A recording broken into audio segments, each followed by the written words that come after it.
Entre le Liban et la France, c'est une longue histoire, une histoire passionnée, une histoire d'amour-haine. En ce moment, nous sommes en plein psychodrame. Et entre Paris et Beyrouth, on ne mâche pas ses mots et on se parle franchement. Le Hezbollah ne peut, en même temps, être une armée en guerre contre Israël, une milice déchaînée contre les civils en Syrie et un parti respectable au Liban.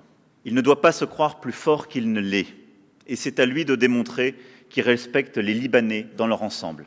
Il a, ces derniers jours, clairement montré le contraire. Depuis l'explosion du 4 août sur le port de Beyrouth, le président Macron mouille sa chemise. Il est venu à 2 reprises dans la capitale libanaise, bien sûr pour réconforter les Libanais frappés par le drame, mais aussi pour sermonner la classe politique du pays. Il veut des réformes parce que le pays est en chute libre. Il veut aussi un gouvernement. Or, ce gouvernement n'a pas pu voir le jour à cause des intrigues locales. Et c'est pourquoi le président Macron a parlé d'une trahison collective de la classe politique libanaise. خيانة وخونة على أي أساس؟ كيف؟ مين قالوا إنه ارتكبوا خيانة؟ أولاً نحن ما بنقبل تتهمنا أو تقول نحن ارتكبنا خيانة، هذا بالنسبة لنا قطعاً نرفض وندين هذا السلوك الاستعلائي علينا وعلى كل القوى السياسية في لبنان، ما بنقبل.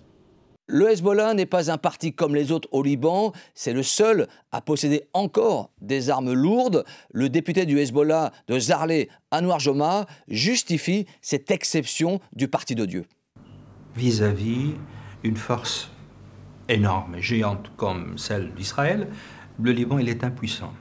Vous voyez l'aviation, les chasseurs bombardiers qui se promènent toujours dans les cieux, dans le ciel du Liban, toujours.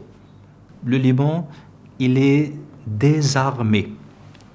On ne peut pas acheter le MiG de la Russie. Interdit. Les Américains nous interdisent. On ne peut pas se défendre. Nous ne pouvons pas nous défendre contre Israël.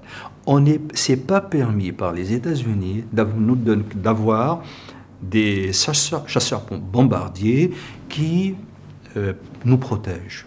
Depuis le lancement de l'initiative du président Macron à la résidence des Pins, de réformer le Liban, de trouver un nouveau gouvernement, une nouvelle gouvernance, le Hezbollah soutient les efforts du président, même s'il y a des pièges politiques, des malentendus et parfois des invectives. Bien sûr, on le soutient. Sinon, on n'aurait pas accepté de le rencontrer. On est prêt à faciliter la tâche du président.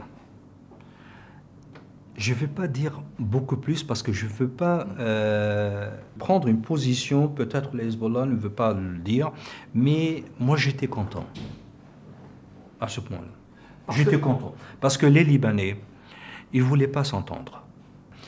La France, elle a accepté de prendre ce rôle, de rejoindre les Libanais, de obliger les Libanais à se parler, à trouver des solutions.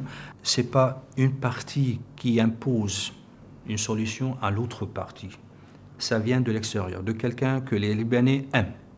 C'est la France. Depuis le début de son implication dans la crise libanaise, le président Macron le répète, je ne vous lâcherai pas. Mais après l'échec de la formation du nouveau gouvernement, le chef de l'État a fixé un nouvel horizon politique à 4 et 6 semaines pour essayer de débloquer la situation.